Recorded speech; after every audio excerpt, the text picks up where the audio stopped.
At the end of your life, what will be your legacy? What will you leave behind for future generations? For the world, join the World Messenger, Izabela Lundberg, each week as she brings you a new distinguished guest from the business, sports, or entertainment world to share their success, their struggles, and their lessons. They will share their insights into current hot topics that affect everyone. Izabela facilitates an intimate, vulnerable environment to find the true value of humanity and real leadership. Are you ready for your legacy? The legacy that matters? It's Izabela Lundberg here at the World Messenger, and I have a very special guest here today with me. He is joining us from West Point, New York. He is Dean of Strategy Innovation, United States Military Academy. He's philosopher, futurist, thought leader about future leadership, which I cannot wait to dive in, obviously about everything about future work, education, leadership. And the best part, he's sharing his own personal and professional views. These are not views of the military academy or army or DoD. Without further ado, I am bringing on Chris Meyer. How are you doing? Good. How are you, Izabela? Thank you for having me on Legacy Leaders. I'm really looking forward to talking to you. Absolutely. It's a pleasure. I know you have a very busy schedule, and I know that we're living in very crazy times when a lot of education and everything that is happening virtually, isn't it? It is, yeah. Yeah, I mean, although we are a lot in person at West Point, but a lot of it's virtual. Really? So that did not change much on your end then? It changed after spring break in March. All the cadets went back to their homes, and we finished out the semester virtually. But then they all came back in July and August, and so now they're taking a mix of online and in-person classes here at West Point. So how do you like that hybrid model? Is it working very well with you and the students? It is working well. I mean, I think we all prefer to be in person, but I think we're making the best of it. Our faculty members have done a great job adapting and learning. We've learned so much since the spring. So, yeah, it's going as well as can be expected, but we're looking forward to a time when we can all be back in the classroom and just interacting like we did before. That's fantastic. I'm glad that you guys are navigating as effective as you can. But as you said, it's very important that human connection, human touch, right? That physical presence. And thank goodness we have the technologies that we can do what we're doing. But even obviously before you dived into teaching, years and years ago, I'm sure everybody were projecting how it's going to look, a future of education, future of work to look like.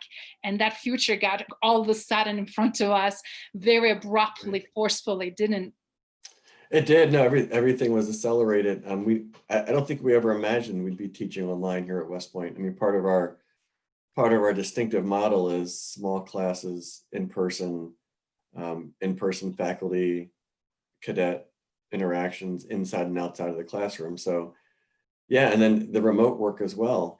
Many of our meetings, and of course across the country and world, many meetings are virtual now, and organizations are learning how to not just to operate, but to bring on new people virtually and develop culture virtually. So yeah, it's changed a lot very quickly. Wow, I love what you just said about development of the culture and how important that is, because I'm seeing a lot of companies from Fortune 500 to smaller ones really having a hard time, and they're not catching up because I was just reviewing the Gallup research and some of the statistics and saying that over 50% workforce, for example, is feeling fully isolated and on their own. Don't feel part integrated with an organization due to working from home, changed a lot. And then the cultural piece obviously is hugely missing. So do you mind, just since you mentioned, how are you preserving the culture or establishing new culture with the new environment that you're dealing with? So any nuggets that you can share with our audience and our listeners? Yeah, I think initially people were very excited to work from home and to skip the commute. But I think as time has gone on, people miss the informal interactions and just sitting down at a table with people. And many organizations use things like working out and food and social events to generate this culture. Yeah, I think we're doing, so a lot of us are in the office, especially the administrative staff are in the office most of the time. But we're things like keeping on your camera are important because you get to see the face-to-face and there's some interaction there.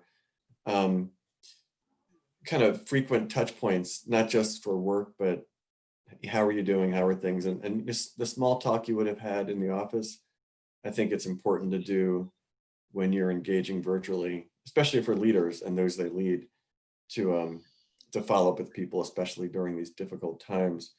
And then I think doing things that you did before, trying to make them as normal as possible and not canceling things. And so things like just today we had an event called the West Point Authors Lunch where faculty present their research, and normally it's in person and there's lunch served. And of course we're not doing that now, but we still had the event and people still participated and asked questions. And so kind of trying to continue those sorts of things that bring people together. And we've even had socials on Friday online. And so those are some of the things, but I think, as we think long-term, thinking about, we've brought some new people on board and just ensuring that there are, frequent communication and orientations, doing that online. And we've done it some in person as well, which I think is important. A colleague here said, sustaining a culture that's been developed online is much easier than building one with new people. And so as we onboard people, we are trying to have some in-person events, even if that person is teaching online or working on, virtually. So, yeah. Excellent. That's some really good points there for a lot of that can actually apply not only in their educational institutions, but also in their workforce in their own organizations. But do you mind for people, because we have listeners and people that watch this the show around the world, and do you mind just sharing just a little bit about West Point Academy, because it's one of the prestigious military academy, and what is known for, just because now it gives the opportunity to give our viewers and listeners a little flavor of American history and culture. Yeah, no, so the Academy was founded in 1802, and its mission is really to produce leaders of character who become Army officers. And so we do, cadets who graduate earn a bachelor's degree, a bachelor's of science, but fundamentally we call ourselves a leader development institution. So even though much of the academic curriculum is similar to what a civilian college would have, we're all focused on developing leaders of character and leader development and future Army officers. So what that means is that some of the coursework is different. Like one of the history courses they take is the history of the US Army, but really character education is infused throughout the academic program. But we also have 3 other robust programs: the military, the physical, and the character. So our first years take boxing, and they also take a military movement where they learn how to do, a lot of it's gymnastics and obstacle course types of things. They also obviously engage, before they report to the academic year, they typically take a 6-week cadet basic training. But this year it was shortened to 3.5 weeks due to the pandemic. But really, we're all, we know what profession all of our graduates are entering, so we're all focused working together to develop them. And again, the character, the foundation of character we're trying to build is infused, whether it's in the philosophy ethics I teach, or whether it's in specific character classes that we have that talk about respect for others, honor and honesty, or whether it's in the field and they're learning about how to apply military force ethically. The character element is throughout the program. And we have about 4,400 cadets. And so Wow. every year we graduate about 1,000 second lieutenants, almost all into the Army. Some do go, a handful go into the Navy and Air Force, and they have a 5-year active duty service obligation, and then a 3-year inactive reserve obligation. And they're all on scholarship, and they actually all receive pay and lodging and meals as well. So, but then again, we participate in in intercollegiate athletics, and so many ways we're part of the host of American colleges and universities. That is amazing. I mean, some things I even didn't know myself. So you're operating and creating forward-thinking, futuristic, but also not only what we need now, obviously timely, relevant type of leadership, curricula and training, so that we have better, higher quality leaders in those roles. And after they go after obviously reserve and active duty, they go back into civilian life, they can contribute their leadership skill sets to other organizations. So Yeah, do you yeah. mind, do you I mind should if have we said too. go ahead? Oh, go ahead. I was just thinking that if you don't mind sharing a little bit about how you now projecting and seeing, because we're having horribly bad and short, I mean, huge deficit and very bad gap right now of the true leadership and leadership traits, even in Yeah. corporate America. So I'm really intrigued to hear how are you doing, or what you creating as associate dean of strategy and initiatives to create these curricula around the leadership to project Yeah. the future of leadership. So for the cadets, their academics especially is a very broad education. They have science, math, cyber courses. The non-engineering majors take 3 engineering courses. But the nice thing is the engineering majors take philosophy and the philosophers take engineering.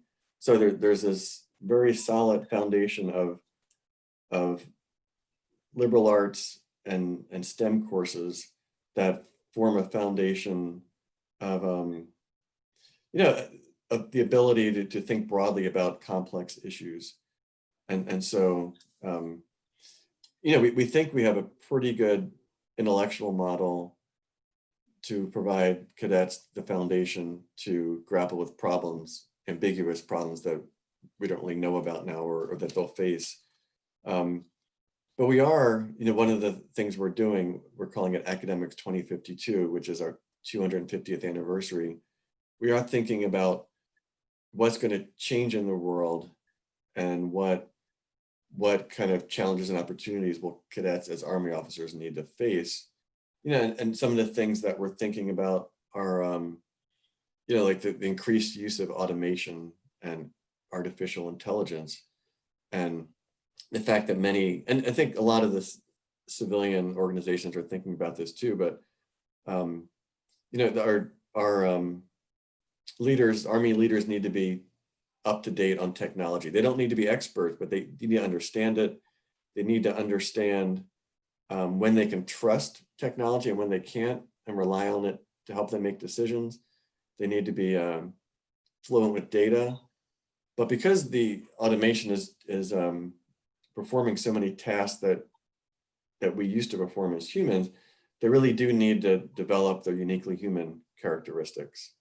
And so they need to be able to engage with those they lead and exhibit empathy and communicate well. And, and really, as you mentioned before, that this idea of the loneliness and isolation people are facing, like how do leaders figure out how to help those they lead and help them come out of that and form teams and form teams where we're seeing a society where people are polarized on different viewpoints, political and social. How do you lead in that with differing viewpoints, and how do you talk to your teammates about things that are happening in the country? So it's a very these are all human skills that machines can't do. And so we're thinking that these are going to be vital in the future, even more so than now. I cannot agree more with you. Specifically, when people talk about soft skills, and I'm like, why they're even calling them soft skills? I would call them Yeah, essential skills, because they're right, survival skills. Because and because they're hard to obtain. It's a lifelong work right, to make them happen. So they're not necessarily the most easiest one, and require a lot of commitment, but also desire to constantly do self-improvement and be the best you can. And I love how you contrast the technology and progression, digital footprint, and what technology is doing, etc., and how important it is at least to be able to be nimble to navigate that. On the other hand, importance that human factor will never go away. No matter right. what technology we're leveraging and using, human factor is going to always be present. And I'm glad to see that you're having heavy emphasis on that as well. So with that in mind, as philosopher and futurist, do you mind sharing a little bit of where you think it's future of leadership going before we go into future of education and work? Yeah, I think, I mean, it's funny, there's been a handful of articles that talk about the possibility of robots being led by robots or supervised by robots, but I don't see that at all. I see leaders having to um, relying a lot on technology to do things, and relying on technology to help them sort through all the information we have now. You know, there's so much information coming in through social media, for instance, or I mean, the computers allow you to access everything. So using that to help leaders make the best decisions possible, and using technology as much as possible to do those sorts of things, while taking the time and really understanding. You know, there's a lot of talk now about the idea that you have to be able to learn to stay up to date. And so leaders, I think even more so than now, are going to have to be um, developers, so that they upskill their people and give them opportunities, you know, to learn and to keep up to date with what they need to. And so I think that's really important, really, to create organizations that learn and exemplify it themselves as learners, and not being willing to say, I don't know everything, but I'm willing to learn. And this is going to be a mix of residential and online education as well. I think, especially in the Army, there's going to be teaming of humans and machines. And I think leaders are going to have to understand, you know, how best to use the attributes of both, and when's it best to put in a machine to do something, and when's it best to put a human. And you know, like something with ATMs didn't do away with the banks, but it allowed banks to use people to interact with customers and to find out what they need and to help them get the right loan and things like that.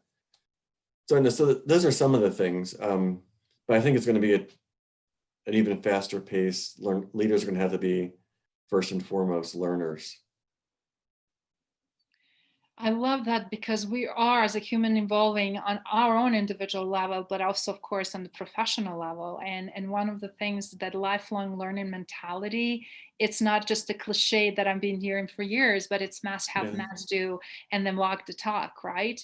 And as we right. progress and get to different thresholds of our own capacity to deal with different issues or different levels or stressors or whatnot, I feel like also expanding upon on that capacity, not only through experience and maturity, but also awareness and understanding. But right now, what I'm seeing also, some leaders that are really missing the mark, because their personal threshold of emotional capacity to handle the magnitude of things they're dealing with, it's so low.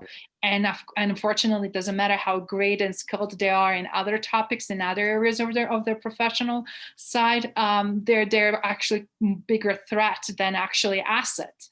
Yeah, And the cliches that we used to hear, how important it is to develop, yes, Emotional intelligence, absolutely, in addition to intelligence. But I also feel like social skills are huge right now. I feel like Yeah. we cannot have emotional intelligence without strong social skills and understanding also environment that is highly diverse, and it's very different than it used to be even 10, 15, 20 years ago. What are your thoughts on that? No, it is. The diversity, and again, I think you may have an organization of people that have radically different views on life, and just interacting with them and kind of rallying them around a purpose. But no, I think social skills. I mean, in some ways, technology has allowed us to maybe not interact as much in person, and of course, the pandemic has done that as well. But I think we even need to think about social skills and how we're interacting now. Like I think there's a much to learn, and I mean, at least with I don't think as good, but at least with video, you can kind of sense nonverbal communication. But Yeah. we noticed, like we discussed this with our cadets too, and there's always the back in the good old days we had social skills, and but I do think I think the technology has for many limited the experience they have working with others and socializing with others. And so I think um, organizations and educational institutions need to be intentional about developing these social skills and talk about what's appropriate and what's not. And I think, like you said, explain how important they are for leaders and everyone, and not to take it for granted or to prioritize the technical skills like we often do. Exactly, because that's where I find that the biggest friction and challenges when I have consulting engagement or advisory with the leadership and decision makers. And when you look at from executive standpoint, it's like, wow, it's completely different perspective. What is really happening and or what needs to be done. And some of these gaps are actually in some organizations bigger and some smaller, but they catch up with you. And I think that this Yeah, particular current environment showed like whatever we're not doing very well, it's really showing up even more, right? yeah, So, yeah. so in terms of future of education, beside obviously more virtual learning and virtualization and leveraging artificial intelligence and all these other technologies that are coming up. What do you see? How is things going to be shifting for you as in your position, but also in adaptation that from technological standpoint, you see it's you guys going to be taking some actions? Yeah, like I said, with us, we're always going to prioritize in-person um, small class interactions. But I think you know the fact that we've been able to pull this together, remote learning, there'll never be a snow day again. You know, Switch to online For good, for bad or worse. for better or worse. And I think this applies across all levels of education. I think, or even if you're traveling and you're maybe at a conference or even and you want to teach your class, even if you're teaching in person, you could say, hey, this one class we're going to teach online, because now we have a generation of students who have learned online from kindergarten to grad school.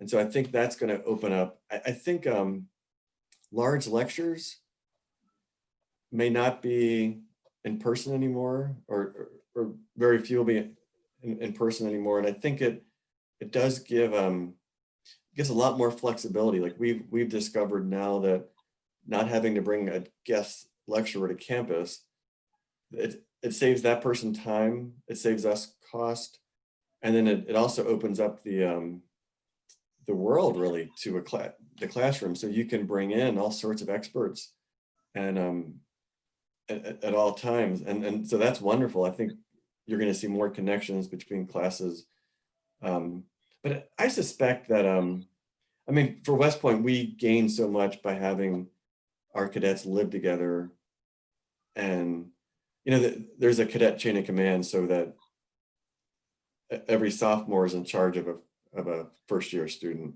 And so they learn those social skills and leadership that way, and they learn social skills with their peer class. I think we'll always do that, but I think we will incorporate some of this online capability into our, I think AI may allow us to, maybe with grading, maybe with tutoring. And I think that and online may allow us to focus our in-person engagements on more meaningful, less information, here's information, and more, what did you learn? Let's hear you apply it to a particular problem and debate with your classmates and learn how to disagree agreeably in a classroom. That is very powerful. And I love what you said, because I'm also, as a speaker, seeing a lot of shifts and changes. It's in speaking engagements that are now more virtually happening in smaller groups, because even if organization has 10,000 people, it's like, it's hard to really be in front of 10,000 people, even virtually, unless it's pre-recorded. But you want to have as much more personalized little hubs of smaller groups where you have a chance then to recognize either through tests or assessments where people are, because everybody comes from different upbringing and different point of life. And it's always good to know fundamentally, yes, across the board, what we need to teach, but in the same time, what they really need to learn, right? Where the gaps are. So I'm sure that also translates very easily the same concept where we're talking about the future of work. What are your thoughts on that? Because I see now globe is like, I don't see the borders necessarily, right? I just see the world and accessibility highly easily reachable because of virtualization, as well as talent. Yeah, it's funny. I have a really good friend from high school that I talked to. He's in commercial real estate, and they lease offices to people, and talking to him about what is the future of the office. What I'm reading a lot now is that some organizations have said we're going to work forever remotely, but I think what a lot of people are thinking about is maybe there's some individual workspaces that are not assigned, that if you're tired of working from home, you can come in for a change of pace and just sit in a little room by yourself and work. But also the office becomes a place for collaboration and maybe team building activities, or culture strengthening activities that people can do. But the remote way of working really opens up talent, because now you're not just searching in your area, or if you're in an area that's really expensive and maybe people don't want to come live there because it's so expensive. Now you have people that can live anywhere and maybe come to your area once a month, say. And so you're really opening up what your talent pool is. And it does seem I think we're having too many meetings now, and I think we'll scale them. Because it's easy, right? But people do we need a meeting for that topic and that and that and that? Right. So yeah, so I think we'll scale them back. But maybe there's asynchronous work being done, and maybe there's fewer meetings, but more just touch points with people. But really, it becomes important for the leader to set the kind of the general direction and let people work individually on their own. And we'll see. I mean, maybe in 5 years, things will be almost like they were. But I do think, just given how some of the big companies have moved, that the office will be a fundamentally different place. Absolutely. I love you, spot on, and everything you shared. I mean, and definitely a lot to think about, guys, that you're watching and listening what Chris just shared, because anticipating these changes and positioning for these changes will tremendously help, not only for us to contribute in most best ways by constantly personally, professionally developing our skill set, but also knowing now how they're going to be applied and can we do it, because not everybody's so comfortable speaking in front of people virtually or conducting trainings in the ways that are now the new norm, right? Right. But I'm curious when you mention your high school friend that is in real estate, and it's so true that a lot of offices and buildings, like just for example in downtown Denver, they're still empty, they're still in lockdown. And when you look at how much of the real estate is just parked there and not utilized, the big shift is happening. But I'm curious, from perspective, how did you get into military? What prompts you to get in education space and end up obviously where you at? I'm really intrigued about that. Yeah. So also I'm a native of Philadelphia, and typically the Army Navy game is played in Philadelphia every year, the football game. And so I did want to join the military, but I did have that experience of being the host city for the Army Navy game. So I applied to West Point and got in. And after I completed my 4 years there, I owed, as I told you, 5 years. And I Mhm. swore I would just do 5 years and that would be it. I'd do something else. But I've been over 27 years now. So, You got hooked, Chris. You totally yeah, got hooked. I did get hooked. I served in Virginia, Kentucky, Virginia a few times, and then in Japan and Iraq as well. And really in those experiences, those are the typical Army experiences. I just fell in love with the team, really, the soldiers, the non-commissioned officers, civilians that make up the Army, and the purpose. But then I had the chance. Our faculty at West Point is, we have civilians, then we have rotating military and long-term military. The rotating military get master's degrees, teach for 3 years, and then return to the operational Army, what you would think of as the Army. And I had the chance to come and teach as a rotating faculty member, and just the chance, one, to teach philosophy and kind of help develop critical thinking for cadets, but also just to be around and help develop the future leaders of the Army and the country. I mean, that was just wonderful. So when a long-term position came open, I jumped at applying for it, and I was fortunate enough to get it. And so I've been here for a while, and Fantastic. stay as long as they let me.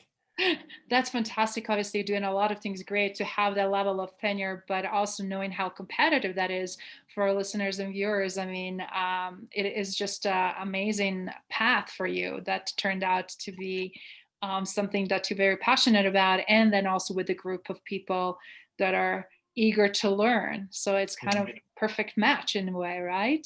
Yeah. That's I'm wonderful. curious. I love strategy myself, and I love innovation. So everything we're talking about is like, it's all my passions, just my different pathways of how I leverage those. And I'm just curious, do you play chess by chance as a strategist?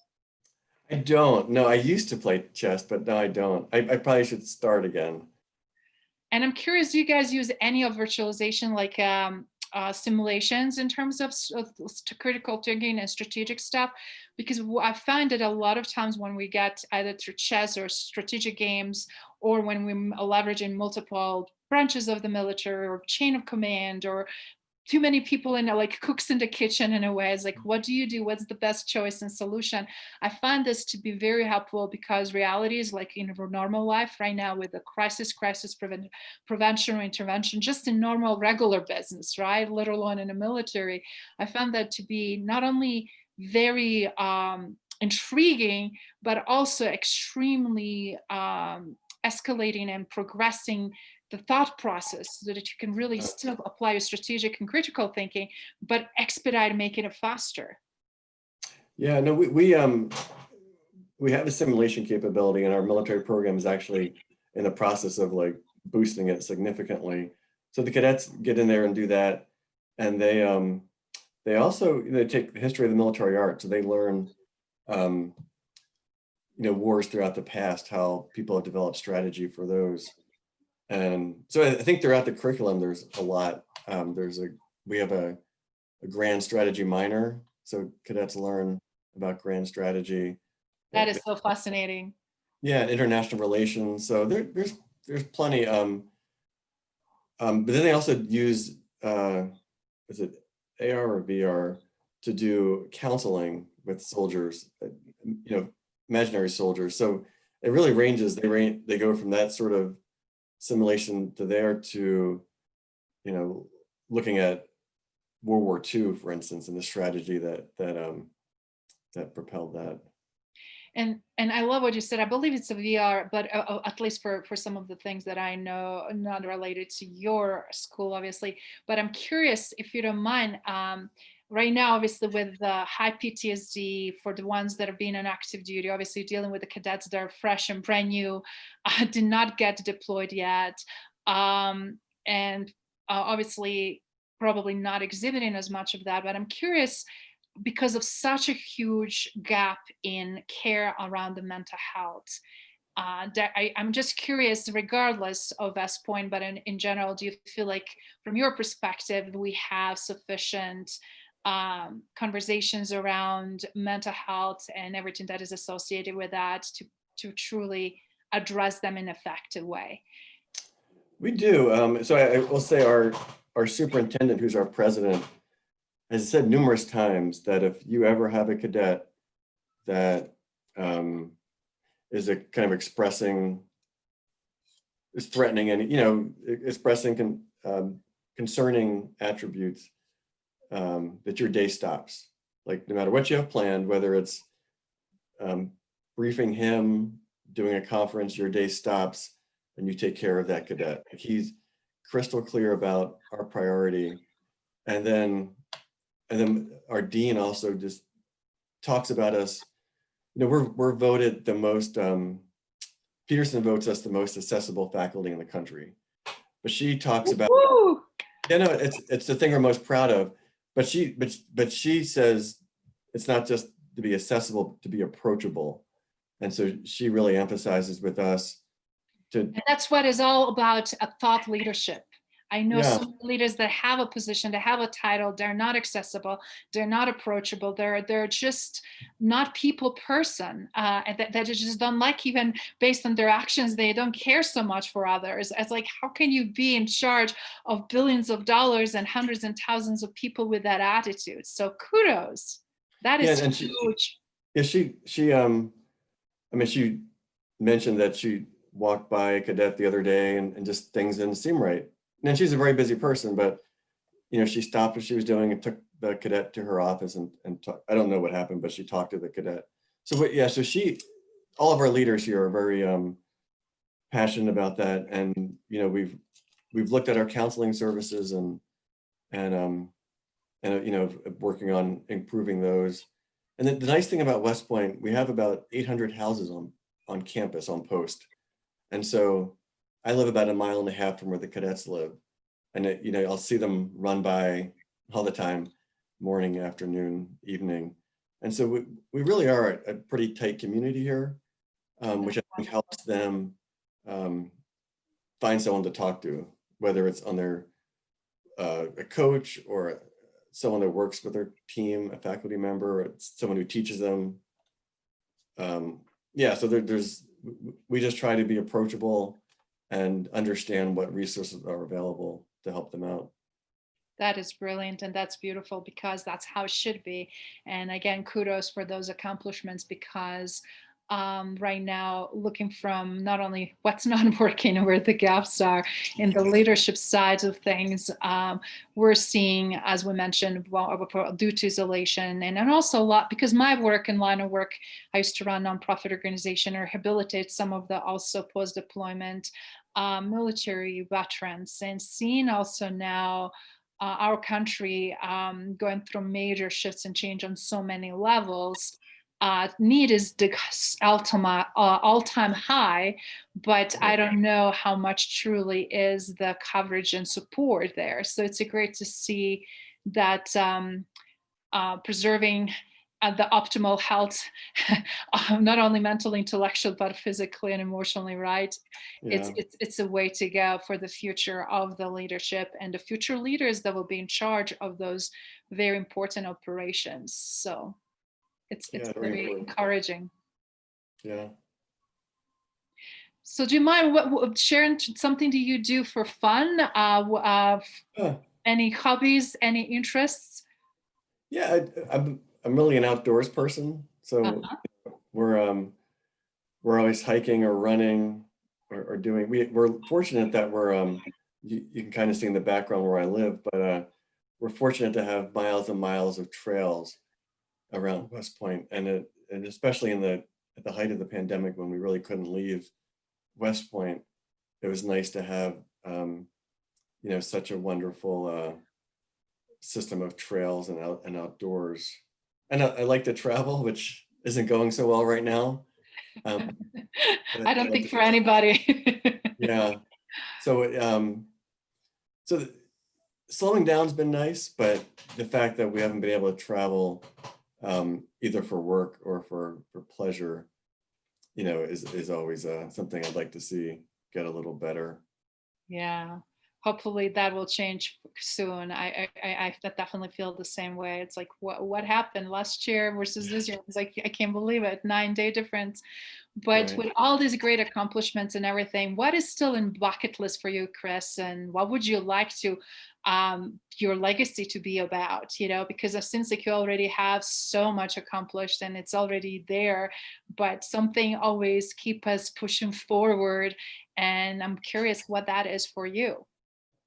Yeah, so I've over the past, I think probably the past year, I've really learned a lot about strategic foresight. And I think the future of learning is won't always be a resident in a particular um, higher ed setting, but it might be, and learning online. I took a Coursera course.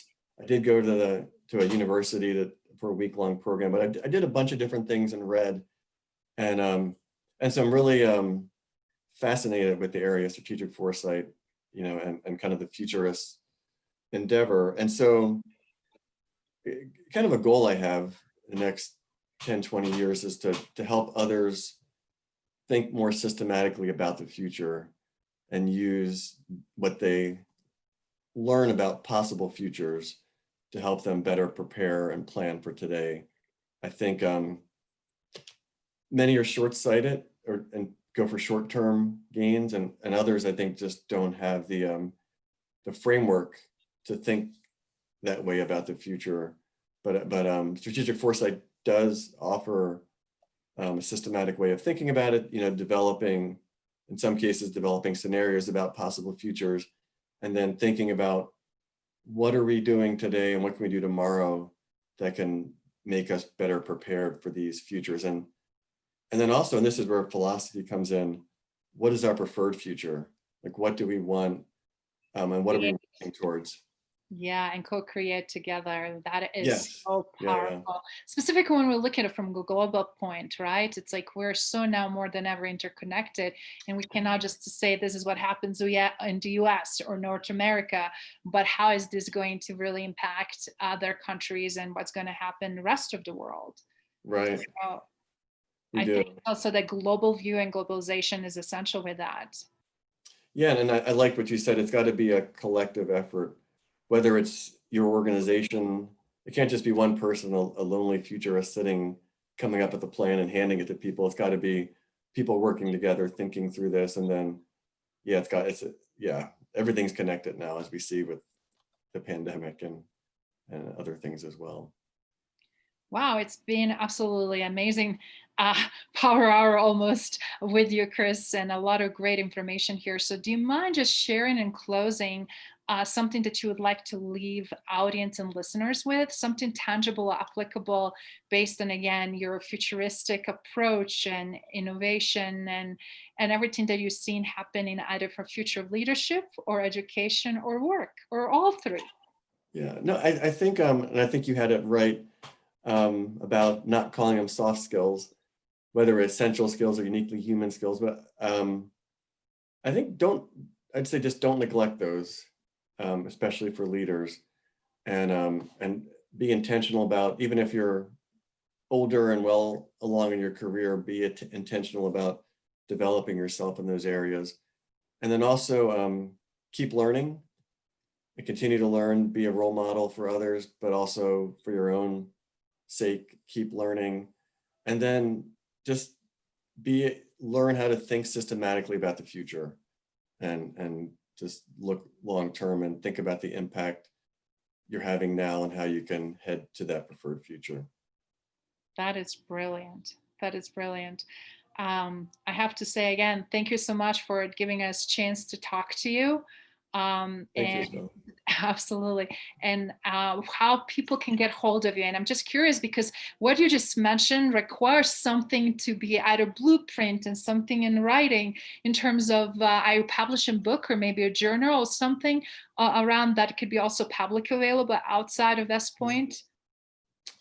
Not yet. I'm working on it, or will be working on it, but yeah, not quite. I do post a lot on LinkedIn and Twitter. Okay. So I think you can find a lot of my ideas there. Okay.